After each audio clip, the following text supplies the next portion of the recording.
ECU? Do you bleed purple and gold? Are you ready to hoist the colors? Hoist the colors! It's time for the most in-depth look into the world of ECU athletics. Welcome to Hoist the Colors with your host, Stephen Igo on 94.3 The Game. Watch the show live on Facebook and at 943thegame.com. Here's Stephen Igo. Welcome in. It is Hoist the Colors on a Thursday. It's December 11th, and we are one day closer to the weekend. Army-Navy game coming up this weekend. Also some bowl games already on the horizon. We'll get into that and a whole lot more. The search for ECU's offensive and defensive coordinator continue on as well. John David Baker going to Ole Miss.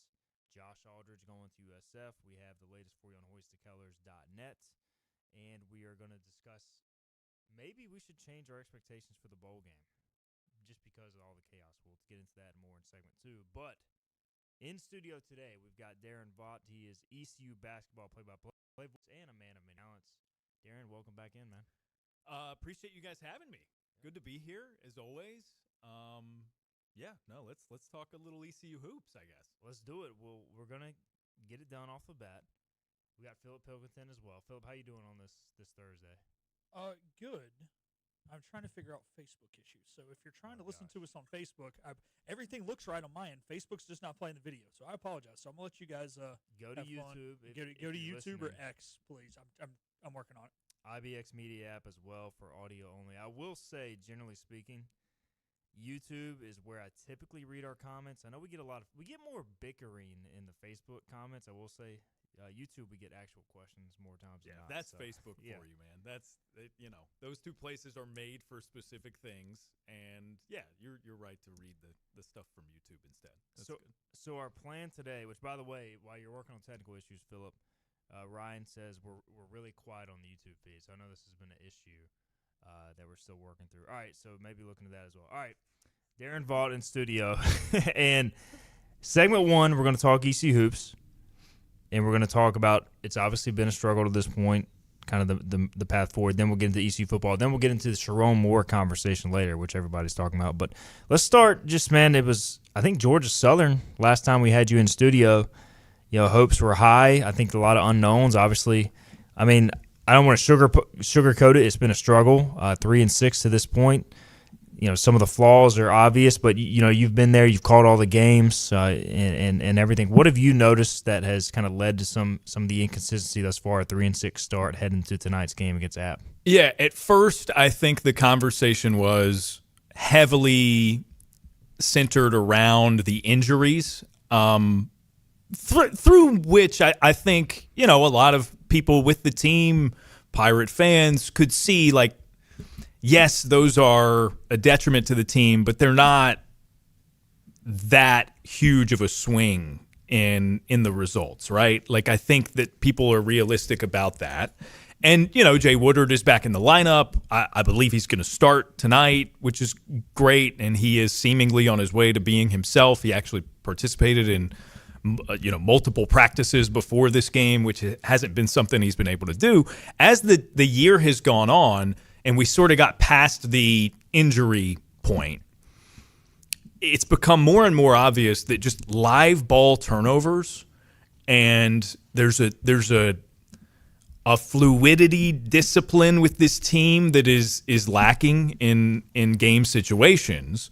And, we saw it in Fort Myers. In 2 games, it was 40-plus turnovers. Against UNC Greensboro last time out on Saturday, 15 turnovers. A lot of that turns into points, and that just snowballs on a team. So the backcourt in particular, turning it over a ton, has been the main issue, because for whatever you think of the past 3 years of Pirates basketball under Mike Schwartz, they typically have been very good at taking care of the basketball. Like, this is a team that, at least in my 2 years prior to this here, typically would average 9.5 turnovers per game. And that's turned into, closer to 15 a game. Like, that's going to do you in a lot of ways, especially when a lot of the conversation was the bad 3-point shooting out of the gate. It's still not great, but it's gotten better. So, like, it's just going to exacerbate issues like that when you give it away so much. And looking at some of these shooting numbers, ECU 40.7% from the floor on the season compared to opponents shooting 46%.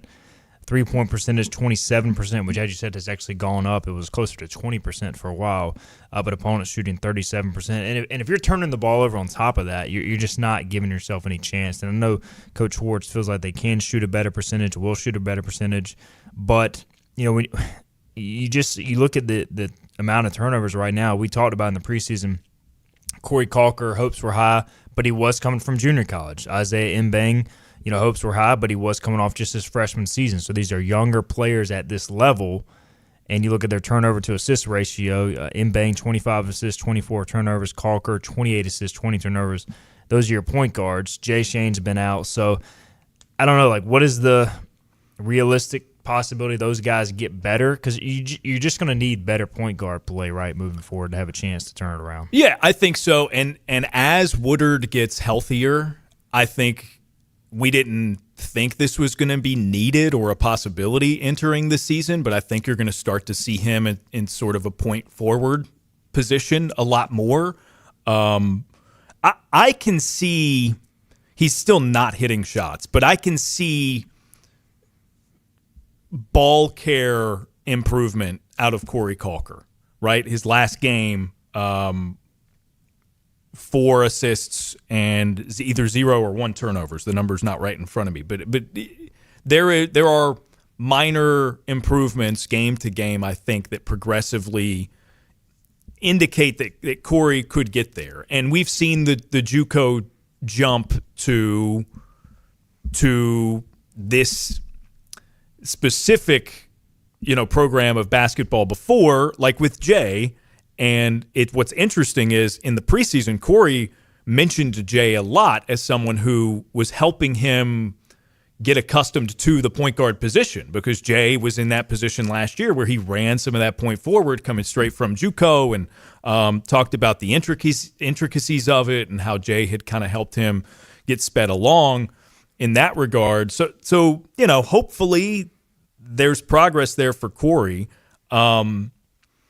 Isaiah is, man, it's interesting because if you look at his stuff from William and Mary, aside from the turnovers, he's given you about what he is, but those are new.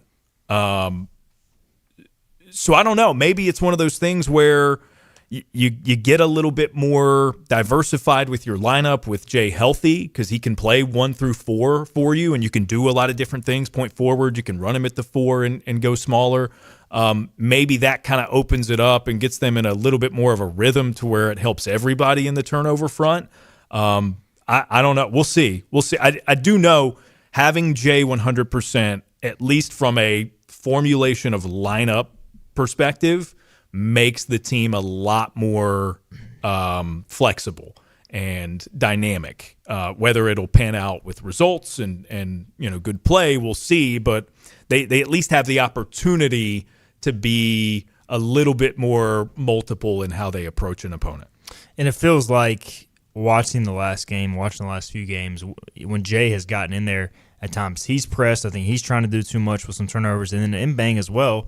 I remember it was like a 4-on-2 break, and he just throws the ball out of bounds when he could have had a layup. I mean, it's like just, at times guys trying to do too much. So I don't know. It's been a struggle, and it all seems to snowball. Philip, obviously the turnovers a big problem for you. What do you want to see this team do to have a chance to turn it around? What's at the top of the list next to turnovers? I think it's develop an inside-out game where you can even hit some, even if it's medium-range jumpers and not threes, because right now it just feels like, Gio can score, and if they can get the ball into the paint, it hasn't been bad. Now, when they've played bigger teams who can defend that, it has been bad. But the next level is teams are just going to start crashing the paint, clogging the lane, whatever, if you can't prove that you can just kick out and hit medium-range jumpers. I just want to be able to see, get the ball into Gio, one hard dribble, act like he's going, kick out. And even if it's a 12-footer, if we can just hit 12-footers. I think this offense can kind of have another arsenal thing in its arsenal, I guess is the way to word it, when you've already worked the ball inside. And I think that's how the face of this offense is going to have to be. It's going to have to go through Gio because he is the best scorer other than Jordan. But we know what Jordan can do, and we know what we're going to get out of him. If the offense wants to open up, I think that's the way. I think the team has had a little bit of identity issue early in the season, and injuries played a role in this. But somebody pointed out, I think it was Tony on YouTube, says the transition game has been inconsistent. And I don't know. I mean, it's almost like they wanted to play big early and run, Darren, and then you had some injuries, and then they struggled defensively. I think at the 4, they weren't really getting a whole lot of offensive. And now they've kind of gone back to, hey, maybe if we slow it down and kind of grind it out, we have a chance to hang around. Do you kind of get that sense too? And maybe they're still trying to figure out how exactly they want to play with some of the moving parts. Yeah, and I think that was one of the adjustments made early on when the team got the news of Trevi LeBeau being out for the year. It kind of forced some things to be moved around to the point where it becomes less about, at least for a short bit, and this is me trying to prescribe some thought to the coaching staff and what went into this. I think you understand that, okay, at least for a bit we're dealing with some injuries and we've got to figure it out. And mainly this pertains to the Jay injury on opening night, less the Trevi injury, but that certainly played a part as well. But without Jay, in the backcourt, you become much smaller at that moment. So I think tempo has been slowed down by the team some. Like, remember, this was a team that we were told was going to run a lot, and especially with the addition of Corey, who is fast with the ball in his hands, but maybe at times has as a result gotten ahead of himself, and that has led to the turnover issues. But I think in order to just maintain a chance in games, it's turned into a tempo, fewer possessions gives us the best opportunity kind of mindset. And I know the coaching staff, again, with Woodard closer to 100%, would like to get away from that.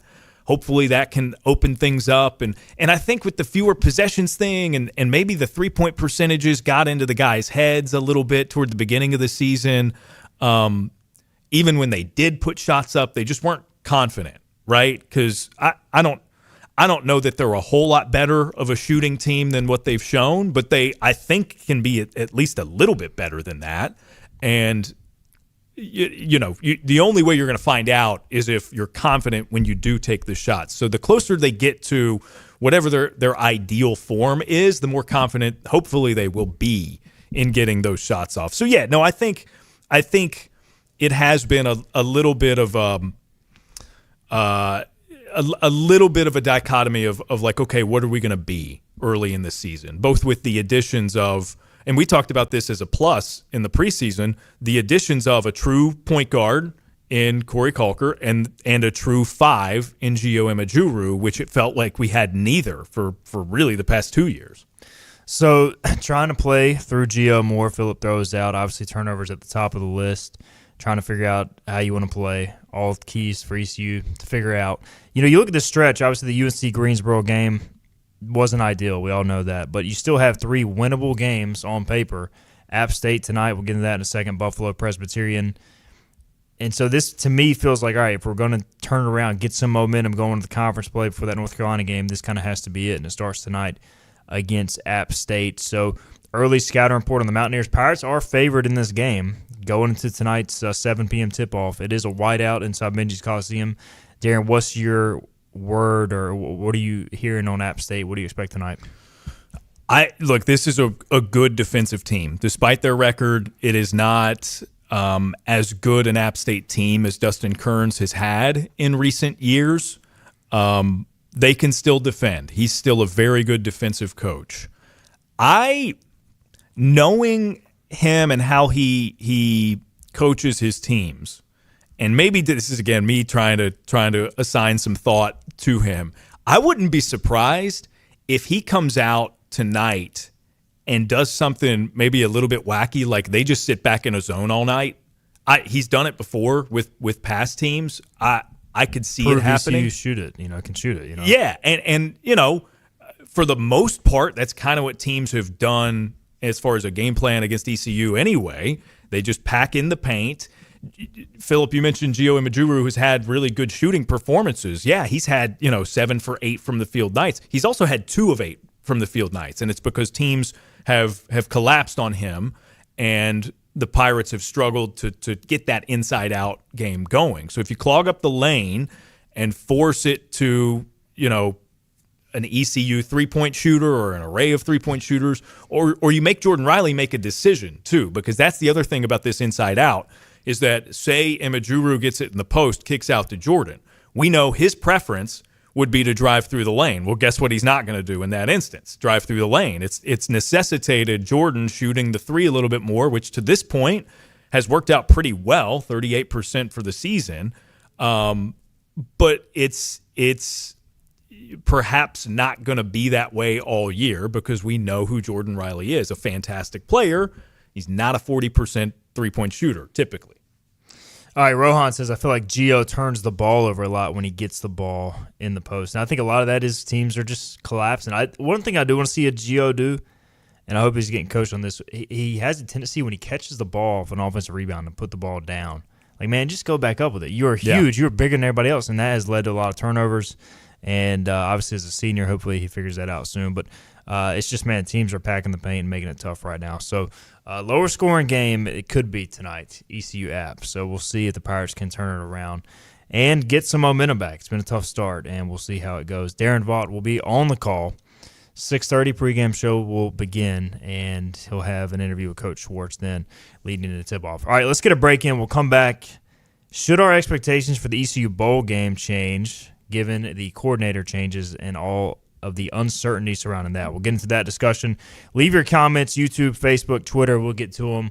I already got a couple to read once we get back. This is Hoist the Colors on a Thursday. The team of Flatlands Jessup is working overtime to help ensure that Eastern North Carolinians like you get the health insurance help you need this open enrollment period.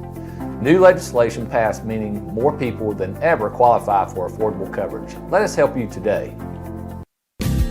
Big tax credits are back. Get a 30% tax credit, up to $2,000 off your new Mitsubishi electric heat pump install. Let Comfort Master help you take advantage of the tax credits with a qualifying Mitsubishi electric ducted heat pump or non-ducted Mitsubishi electric mini splits. Mitsubishi electric mini splits are ideal for bonus rooms, garages, or sunrooms. If you need a new HVAC unit, call Comfort Master today. Call Comfort Master.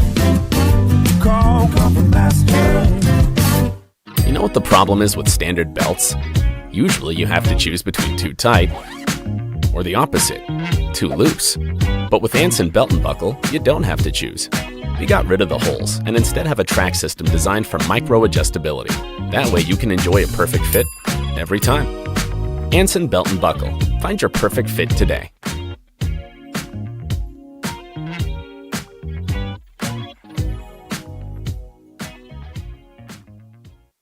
Healthwise Pharmacy rounds the bases with all of your infusion, retail, compounding, and medical equipment needs. Locally owned and operated by pharmacist Marcy Parker, Healthwise has grown to be your most trusted provider for infusion services. Currently providing in-home or on-site infusions in North Carolina, South Carolina, and Virginia.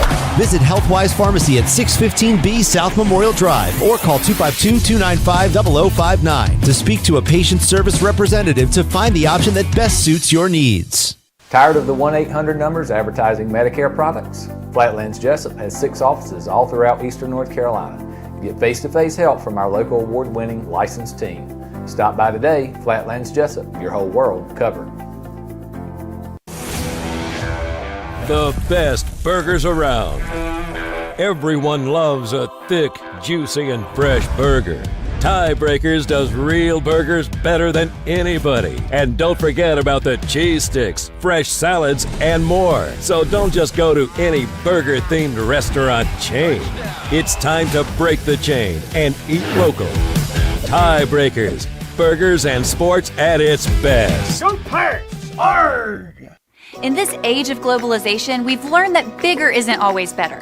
Ever tried to get phone help from a big corporation, from a real person? Right. That's what's so nice about Phelps Chevrolet. After more than 50 years serving our community, Phelps remains family-owned and operated. Mike, Daryl, Wave, West, Alan, and Clay deliver hometown service and integrity, same as always. They share your experience, they share your values, and they are ready to help with any motoring need. Come get you one. The Pirates play here. Time to play the game! This is Hoist the Colors with Stephen Igo on 94.3 The Game. Welcome back in segment 2, Hoist the Colors. Back here. We just talked some hoops. Darren Vaught in studio. He'll be on the call tonight, ECU App State. By the way, Philip Pilkington producing. And our YouTube sounds much better, according to the comments. And our Facebook is up and running. So Nice. Look at Philip go. He's a man of many talents. He actually wanted to – he created these own issues so he didn't have to talk first segment is what he said. I'm going to spill that out there. Anyways, speaking of comments, somebody A-Win in Florida still says no ECU sticker. They couldn't find you in Fort Myers. He couldn't find me. I don't know that right. I was – well, okay, let me take that back. I actually, compared to a normal game, probably was a little more difficult to find. Right. Because the radio positioning was really odd there. Rather than courtside, like on a sideline, I was elevated, but also like in zone. Yeah. So I mentioned it on air a couple of times. It was just like funny. We figured it. We managed, right? It's a first world problem. But when the team shooting at the basket nearest me was like over on the right side of the perimeter, it was my left, right? So you had to sort of like shift it to say right side. There's also, in a typical game, you'll hear me say far sideline, near sideline. No such thing there. Working, right to left, that sort of deal. So that would probably confuse it. He said he did try to find you. But he only saw Tyler Hansborough. I guess he's more recognizable, he says. So yes, he is. A little easier to pick out of a crowd. There were moments, so our table was right next to the North Carolina crew. So I said hey to Hansborough at one point. So we would have been near each other, sort of. We got to rectify this, though. We got to get you a sticker. I've been thinking about it. The sticker has to happen. If he's got one, I don't want to buy one and slap it on there. So maybe we can figure it out. We got to get it done, but we will get it done. Lane also says we need Darren Vaught on the Ducks on the Pond pod. This is our ECU baseball podcast we do every Sunday night. So maybe we'll get you up there at some point during the college baseball season. Yeah, so we know you talk some college baseball. All right, let's talk some college football now. I'm raising the question, should ECU fans, should we as the media change our expectations for the ECU bowl game given the uncertainty around the coordinator situation? And we'll kind of go round table here, and I'll read some comments as well. I've just heard, defensively I'm not worried. Blake will figure it out. Now, offensively, I've heard more than likely it'll be Hunter McKay, who's the tight ends coach, calling the plays offensively. John David Baker's gone. He will not call the plays, from my understanding, barring some unforeseen last-minute decision. So you've got him at Ole Miss. You got a new play caller who's never called plays. I've heard, just going to be honest, that the offensive practice has been a little bit of a mess since JDB's departure, which you would expect. I mean, they've had, 2 practices without an OC and trying to figure out what the heck's going on there. So should we change our expectations based on that knowledge? I'll start with Philip, and we'll go to Darren. I'll give my take, and we'll read some comments. Defense, no, unless you start losing players between now and then. If we have the same 18, 19 guys who've played all year on the defense side of the ball, Blake Harrell's calling the defense, it'll be the same. Offensively, ask me after the first drive, I guess, is kind of the response. I don't know. At least you can script the drive. You can script the drive, that's true. Hunter McKay, I think it was already kind of talked about that he could be in this situation. And then when you think about the tight end position, think about it. They're an extension of the offensive line, and they're a part of the receiving core. So the tight ends know more of what's going on around the entire offense maybe than anybody but the quarterbacks, and the quarterbacks coach was John David Baker. So I do kind of like they choose the quarterbacks coach to do this, because sometimes the O-line coach doesn't always know what the receivers are doing. The receivers coach doesn't always know what the O-line's doing. So, and he's probably one of the most qualified guys in the room. So I do like it from this standpoint. Yeah, I mean, you just expect some hiccups, especially, I don't know, possession, or not possession and 10, sorry, an earned 1st and 10.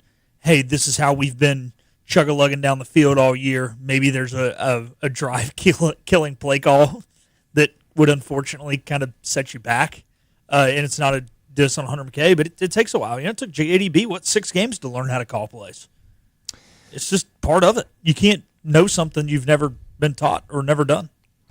The good news is, from what I understand, Caden Hauser is going to play in the game, and at this point, December 11th, all the offensive personnel is going to play in the game, Darren. So, at worst, maybe Caden calls his own game. I don't know. Like, what are your expectations? I wonder, if 90+% of the parts are the same, how much can the flow really change that much? And obviously, it is an individual calling specific plays. I get that, but you got a Hauser running it. He can change things at the offensive line that, in ways that he has all year, right? And there's going to be communication between he and the play caller, and like I have faith that mostly it'll be the same. In terms of just like general expectations, it's a good question that I think for basically any fan base in the country.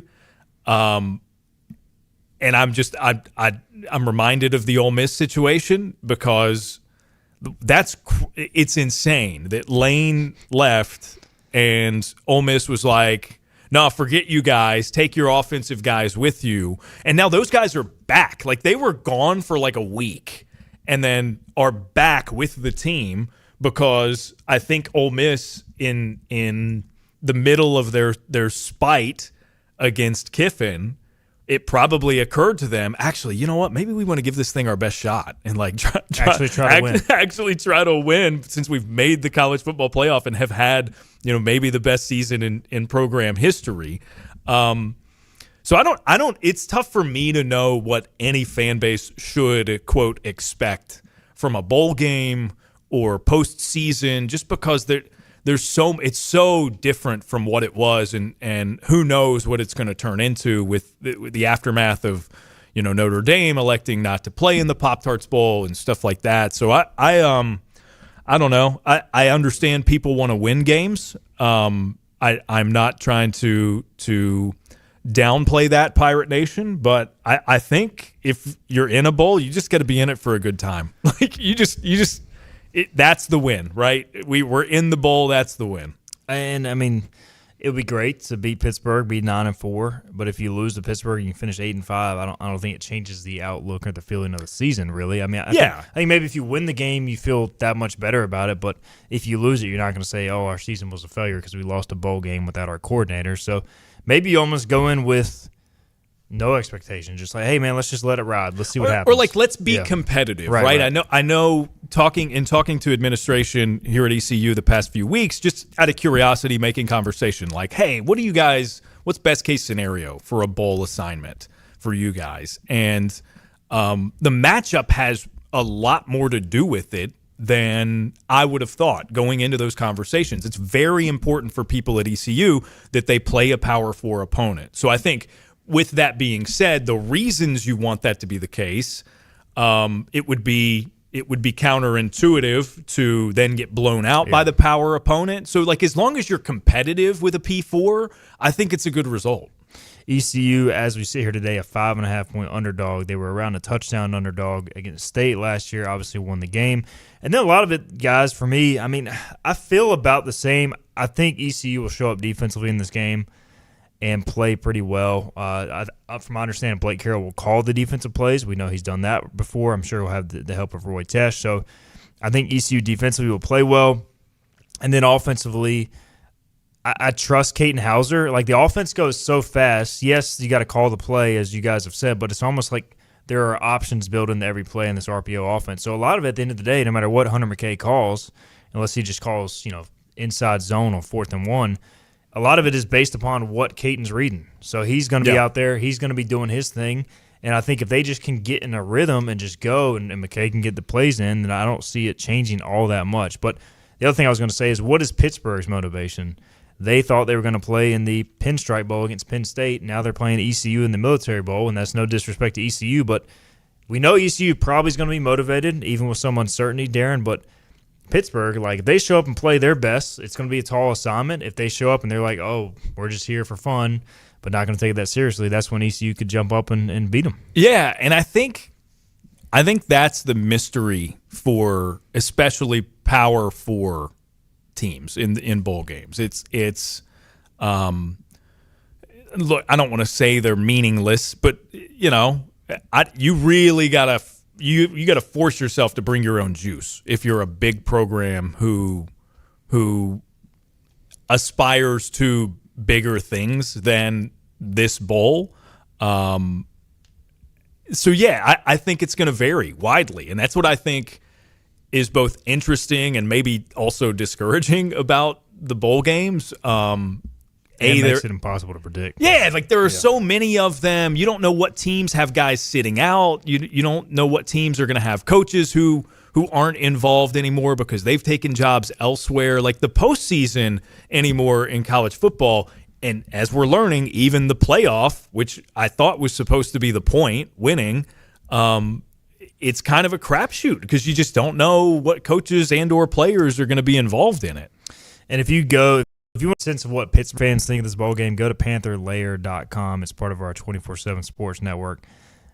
They half their fans have said they don't even want to play the game. And I'm not saying their players and coaches feel the same way, but like they're dejected about their opponent. So you just wonder, is that their team's feeling? How many opt-outs will they have? Have not seen anything reported. And again, ECU could have opt-outs as we get closer, but I don't get the sense of that right now. So a lot of uncertainty. So I don't know, Philip, any gauge on – I feel like ECU will be the more motivated team, but I still worry just the uncertainty. Does that lead guys in a bad headspace versus a Pittsburgh team that we really don't know what to expect? Because when they play well, they're really freaking good, as they've shown this year. It's just a matter of a lot of unknown on both sides.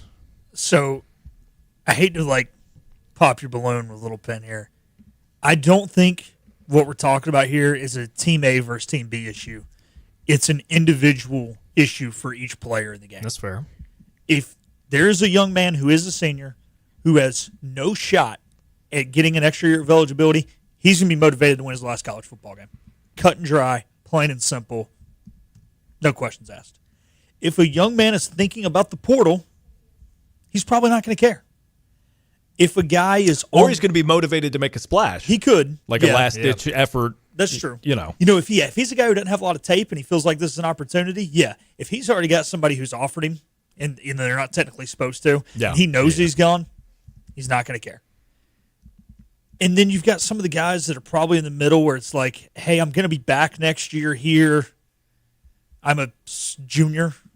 That's where it goes into that, does a Pitt guy be less motivated than an ECU guy because ECU guy gets the opportunity to beat a Power 4 team. Pitt guy thought he was getting an in-state rival and he doesn't. Those guys, yeah, I'm with you there. I think East Carolina will be more motivated than Pitt.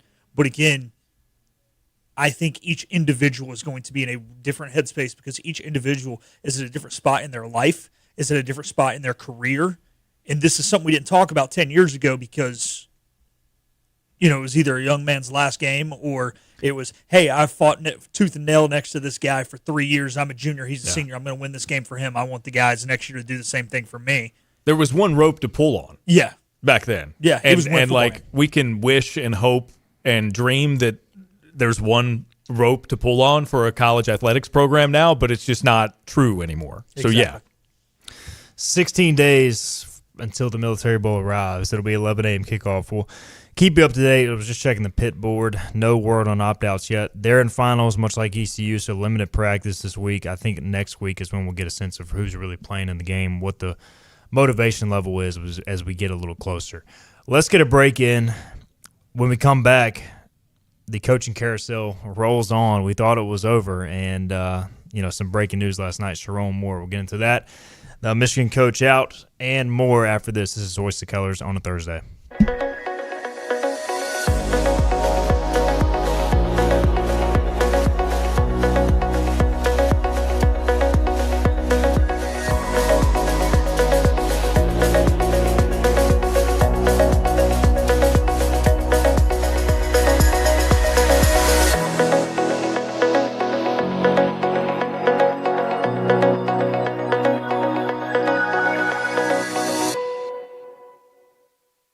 storm season is approaching. North Carolina weather can damage your roof, and before long, a small leak can turn into a big problem. Your home is one of your biggest investments, so protect it with Wells Home Improvements. We work with all insurance companies for a hassle-free roof installation experience. Call us today and get 10% off your roof installation when you mention this commercial. 252-227-8403 or visit us online at wellshomeimprovements.com. Wells Home Improvements. Local, honest, dependable. This is about you, your family, and the health of all who live in Eastern North Carolina. This is about the transformation of a health system into something more powerful and more human. About creating new ways to treat disease and keep you well. This is about ECU Health, which is to say, it's really all about you. ECU Health. Minds, hearts, purpose. You have a choice when you invest in insurance, and when you choose First State Insurance Advisors, you're working with people you can trust. Clark Stallings has deep ties in the community. His team, including Keaton Smith, Regina Asby, Phil Leyva, Max Joyner Jr., Max Joyner III, and Ginger Smith, provides knowledgeable and professional advice. First State Insurance Advisors is an independent insurance agency. They offer all types of personal insurance as well as various types for business. Call or email First State Insurance Advisors today. We want to be your trusted choice agency. Acre Station Meat Farm, along with Lane Angus Beef, bring you Farm to Fork Beef. Stock your freezers now with affordable beef boxes, just in time for the grilling season. Farm to Fork Beef brings quality local beef to your family. From your traditional butcher shop, Acre Station Meat Farm. Come on down to Acre Station Meat Farm and find out why we're #1 in fresh cuts and friendly service. Acre Station Meat Farm, Highway 32 North, Pinetown. At National Finance, we're all about hometown support, just like ECU football. National Finance helps us win on and off the field. They've got your back when you need it most. Fast, easy personal loans for life's big plays. And just like us, they're committed to Eastern North Carolina. National Finance, proud supporters of ECU athletics. Visit nfcmoney.com for loans as fast as today.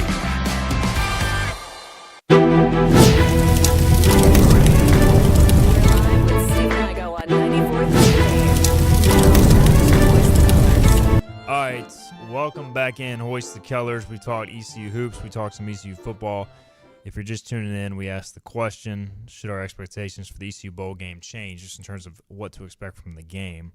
And I did want to read a few comments before we move on to the Chiron Moore situation. Cameron said, the Pitt coaching staff staying intact for bowl game concerns me, gives them an advantage with play calling compared to us. Hopefully some of the players will opt out. And Tony added, I have no expectations but hope we don't get blown out by Pitt. I imagine Blake Harrell and the remaining staff will have the team ready to play, but missing our coordinators does worry me. Skip says you win the game. This isn't a feel-good story to be competitive. So he wants a dub. And I respect it. Yeah. Look, I respect it. Hey, especially if you're going to the game, you're paying the money. Like, I will say, Annapolis, awesome town. So make sure you check out downtown Annapolis. And hey, before we get into Chiron Moore, Can we play Honesty Hour here? What were you guys hoping the bowl assignment would be? Oh, gosh. Gasparilla. It is pirate-themed, and it's in Tampa, and it's warmer. Okay. And it would have been an ACC opponent. So I was hoping for a Gasparilla. It would have been something new.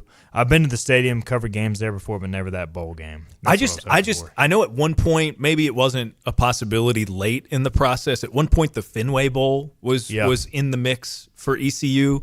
And just as a fan, I think that would have been a really cool one because Fenway, to begin with, is a sports bucket list item. And if you can, kill two birds with one stone, and I know it's not seeing a baseball game at Fenway, but you still get to go, probably could sneak in a tour of the place or whatever. That would have been cool. I think if Army did not go there, ECU would have had a shot. But I think once Army became bowl eligible, they wanted them. And obviously ECU kind of fell out after that. Yeah. Philip, you probably want a Charlotte, right? Oh, heck yeah, I want a Charlotte. Because here's my mindset if we had Charlotte. So we need two people back here in the studio during games. This is a work reason. By January 2nd, it would have already, we would have enough guys back. I could have done that. And then I could have had Steven on the pregame show with me. We could have done it live from the booth at Bank of America Stadium the same way we did the game at State. And I think, David Horn would have been okay with it. Dom could have been back here producing it, and then I could have been in the Zoki knows the ropes up there. Yeah, so Zoki would make sure we got in early. And that's the other thing. I've always wanted to go to, be in the booth at Bank of America Stadium, the place I grew up going to games. So that would have been dream come true for me to be, even though I would only be doing scoreboard updates, just to be in there with Jim, who I grew up listening to at Bank of America Stadium. That'd have been a really sentimental moment. So I was all in on Charlotte. I love that. That's a good answer. Good answer. All right, now let's talk about a disaster of a situation. Yeah, a true disaster. Chiron Moore. We thought the coaching carousel was done.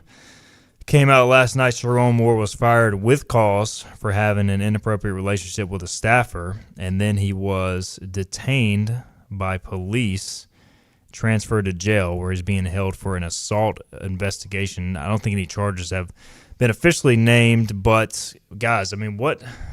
I tweeted yesterday, college football is like reality TV or soap opera. I guess all of college sports or sports in general are. Darren Vaught with us and Philip Pilkington. But, man, this is something that shook the sports world, the college football world. And, we were talking, you said your girlfriend not huge in sports, my wife not huge in sports. But everybody knows about this. Oh, man. My girlfriend is the farthest thing from a sports fan, and even very simple names and faces, she wouldn't know. But last night, she's like, "Hey, have you heard about this?" Like, yeah, I've only been, staring at Twitter for the past 2 hours looking for updates. It was a huge story, and it was interesting in the way that it panned out to me, guys, because it felt very early Twitter news break in that there was the announcement that Moore had been fired. Nothing about with cause, inappropriate relationship. So your mind immediately goes to, okay, this is Michigan. They're not just on a whim firing someone. They have to know who they're hiring. So for a split second, you're like, okay, is Nick Saban going to take the Michigan job? Is Brian Kelly going to be the coach at Michigan? Like, what's happening, right? Is Lane Kiffin pulling the ultimate deke move and actually going to go to Michigan? And then you see that it was for non-football reasons, and obviously that situation is sad, and there's a lot of speculation, and if what is being rumbled about is true, that is like a reality show or a movie in its intensity emotionally. From a total football perspective, like Michigan, one of the best jobs in the country is behind the cycle. So like that's you know what I mean? Like we could talk about all the scandalous stuff, but to me, from a football perspective, it's a really interesting story because like this is a premier job that I don't know what they're going to do because I don't know how many options they have. And you almost feel like they can start their own cycle, but at the same time, it's they are limited to a degree. Like even a Matt Campbell would have made sense for them. He's not going to leave now. Penn State, you would think at least to go. Obviously, I don't think they'll be able to get a Lane Kiffin either, but it does raise a lot of questions. And I don't know, Philip, your take on the news before I give my if they would have beat Ohio State. Was this all swept under the rug? I'll let you get into that. I want to build off what Darren was talking about here and kind of just what I would do. Yeah. If you can't make the right hire, punt. Don't make the wrong hire. Name an interim. Tell all your rising seniors, hit the portal. We're going to suck for a year. Do what Stanford did, and then you can go ahead and start your coaching process early. You're Michigan. You're still going to be a sexy destination as long as you do make the right hire going into the 2027 season. You're still Big Blue. You're still, as long as the right hire's there, freshmen are going to want to come. Transfers are going to want to come. It might be a year of pain, but the worst thing you want to do is give the wrong guy a big contract. Then it's, you can't fire him after 1 year just because it was bad, and then 1 year becomes 2 and 2 becomes 3, and then you're buying this guy out to fire him. Like, I'm not saying don't hire anybody right now, but if you can't make the right hire, do what Stanford did, name an interim, go through 12 games of pain, reboot. I wonder if maybe there's any hesitancy to naming an interim from their perspective because that's how Chiron got the job. Yeah. And if you name someone an interim head coach for maybe a full season, right? I mean, that might be what this boils down to.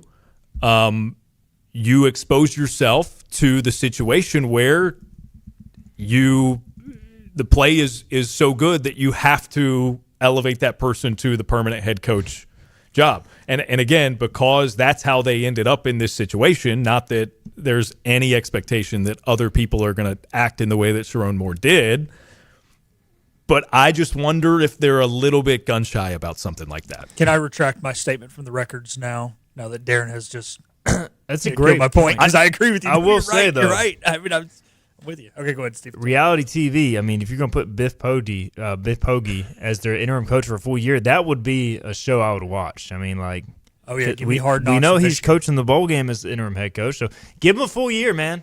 The guy made headlines at Charlotte. Imagine what he could do at Michigan as the interim head coach. Yeah, he's hilarious to me. So I don't know if it'll happen. I think they just the other issue for the rest of college football is because they fired him with cause, they don't have to spend a dime, which means they can pay whoever they want a ton of money and get who they want. Or Not that they wouldn't have anyway. Exactly. Now that much more possible.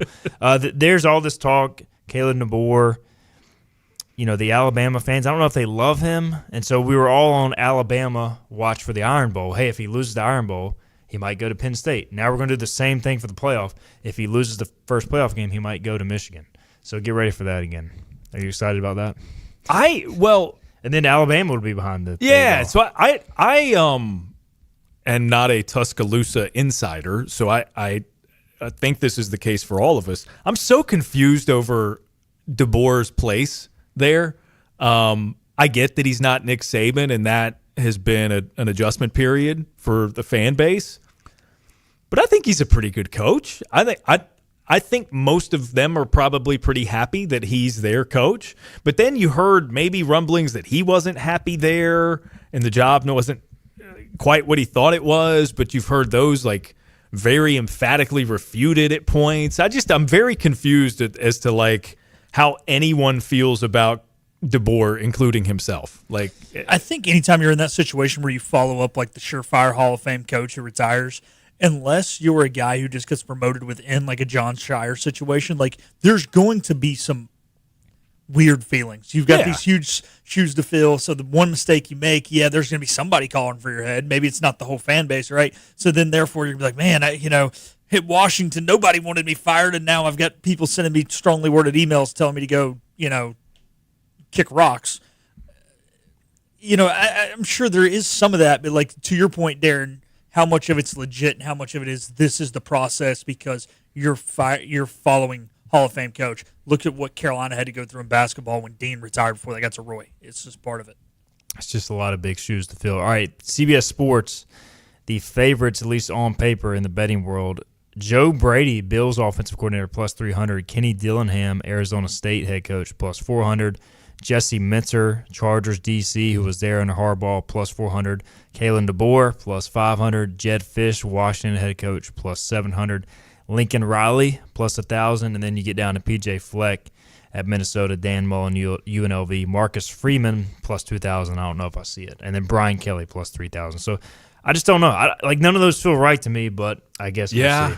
Maybe the NFL route is where they go. Joe Brady kind of, given the timing, makes like more if sense. Any of those feels right, that one kind of does. Like that would make sense to me, and you wouldn't have to worry about the timing as much, from a college standpoint. So right, you could still get a quality coach that's at the caliber that you want. It just so happens that they were coaching an NFL team when the change. But now occurred. you don't have the spring portal window though. You've only got 14 days of the portal. That is true too. Like everything you guys are saying makes 100% sense. Until you realize if your roster's not constructed by January the 16th, you're going to suck. Yeah.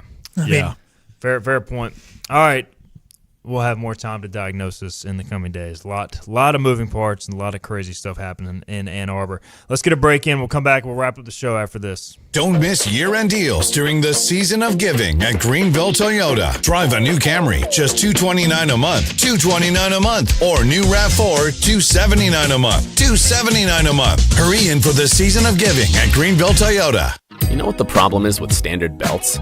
Usually you have to choose between too tight or the opposite, too loose. But with Anson Belt and Buckle, you don't have to choose. We got rid of the holes and instead have a track system designed for micro-adjustability. That way you can enjoy a perfect fit every time. Anson Belt and Buckle. Find your perfect fit today.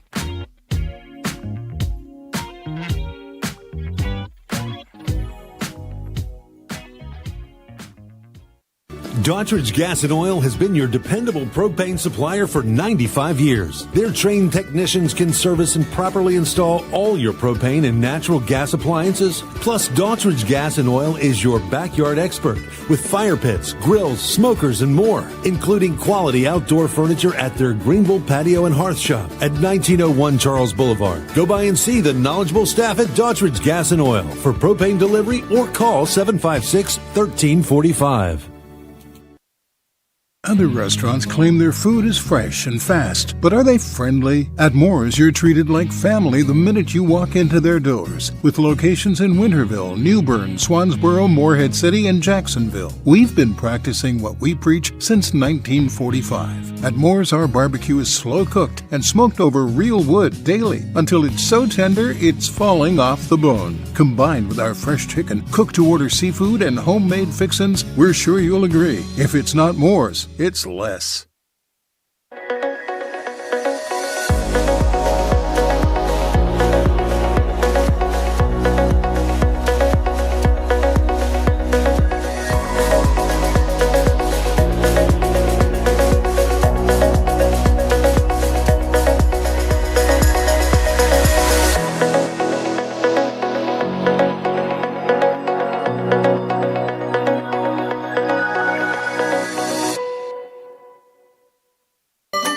Your confidence makes everything look good. You see the world in vivid color, not black and white. Swing through your neighborhood Fantastic Sam's Cut in Color and let our experienced stylists take you from everyday to extraordinary. Fantastic Sam's hair salons are locally owned and operated. Our full-service salons are conveniently located in Goldsboro, Kinston, Greenville, New Bern, Jacksonville, and Calabash. Stop in today at Fantastic Sam's, where the possibilities are endless. The season of giving is here at Greenville Toyota. Unwrap a new Corolla, $159 a month, $159 a month, or new Tacoma, $219 a month, $219 a month. Don't miss the season of giving with year-end deals at Greenville Toyota. Gold, we're the purple and golds. Yo ho ho! And we're back to Hoist the Colors with Steve and Igo on 94.3 The Game. Final segment here, final few minutes. Darren Vaught hanging out, Philip Pilkin and producing. All right. We got a bowl game this weekend, guys. We'll get more into that. We got to pick this tomorrow with Bobby Harvard. But we do have Army-Navy, which is a actual regular season game, technically speaking, for those teams. We have the Celebration Bowl, South Carolina State, Prairie View A&M at 12 noon on Saturday. The Army-Navy game follows that. And then we have an actual bowl game. Let me make sure I say this right so I don't get in trouble. The Bucked Up, with a B, L.A. Bowl, Boise State, Washington. And it's the final L.A. Bowl ever because the L.A. Bowl is being canceled. Will you guys have any interest in watching this on Saturday night at 8 o'clock? Maybe. I don't know. It depends. Actually, you know what? John Cena's final match, Saturday night's main event, is Saturday night. So, no, I'm probably not going to watch this game. Who's he fighting? Gunther. Oh, okay. Yeah. He's going to get slapped in the chest 40 million times in his final match. Yeah. Bleed. Philip knows. That's a ball knower. Good. Yeah. My sister's I used birthday. to be a wrestling guy, but I can't get into Gunther. Yeah. So my sister's birthday's tomorrow, but we're actually doing all the stuff Saturday, so I probably won't watch it. Would I, though, if I was sitting at home? Yeah, I'd probably tune in. You know, I grew up in the heyday of the Boise State thing, where every kid was a quasi Boise State fan because Kellen Moore, and they were fun to watch. So I always had that as a kid. So yeah, I'll pull for Boise, I guess, but I don't really care that much. I mean, it's so weird. Why are there bowl? And I know it's because Thanksgiving fell late. I know the logistics behind it, but it's just weird having bowl games the day of the Army-Navy game. Like, you should not have a bowl game until at least like next Thursday. But I'm with you. Probably why it's getting discontinued. Yeah, I don't know. Terrible date. Doesn't Gronk like run this bowl or something? Yeah, it's like the whatever you said Gronk, LA Gronk. Now the first Title. thing you said, is that a sponsor? The bucked up portion? That's what it's called. That makes more sense now. Yep. We got about a minute left, Aaron. Now, we haven't really talked about this. Are you like an NFL guy or like a fan of any pro sports teams? Do you follow much at all? Yeah, my one team that I am most passionate about is the Carolina Hurricanes. Okay. With a lot of other sports, I just kind of like ball. My dad's a diehard Dallas Cowboys fan. My older brother is actually named Dallas, so they're kind of a family team. I don't go nuts for them, but if you were named Dallas, would you be a Cowboys fan? I guess I kind of would have to be. Yeah. So, but I mean, I sort of quasi root for them because of my dad. So those are my teams. The Canes are the ones that I really care about. Huge NFL weekend. Fantasy playoffs start for me. What about you, Philip? Are you in the fantasy playoffs? Yeah. All right. I'm going to personally thank JSN when I see him in a couple weeks for getting me in. Me too. And I was explaining to Philip, we don't have a trade deadline. It's a keeper league, and I just picked up Josh Allen. Second most points for in the league. Josh Allen is also now my quarterback. Your league needs to be investigated. They're in for it. They are in for it. Well, we're out of time. We'll have to investigate Darren's fantasy league later. No trade deadline's crazy, but appreciate it, Twitter man. notifications coming across people's phone now. Whatever the name of y'all's league is, under investigation for potential tampering. You can hear Darren on the call tonight, 94.3 The Game, IBX Media app. Inside Minji's Coliseum, app ECU, 6:30 pregame show, 7 o'clock tip-off. We'll let you know what happened tomorrow, 12 noon. We'll react to it as well, make our game picks. We'll see you then on Hoist the Colors.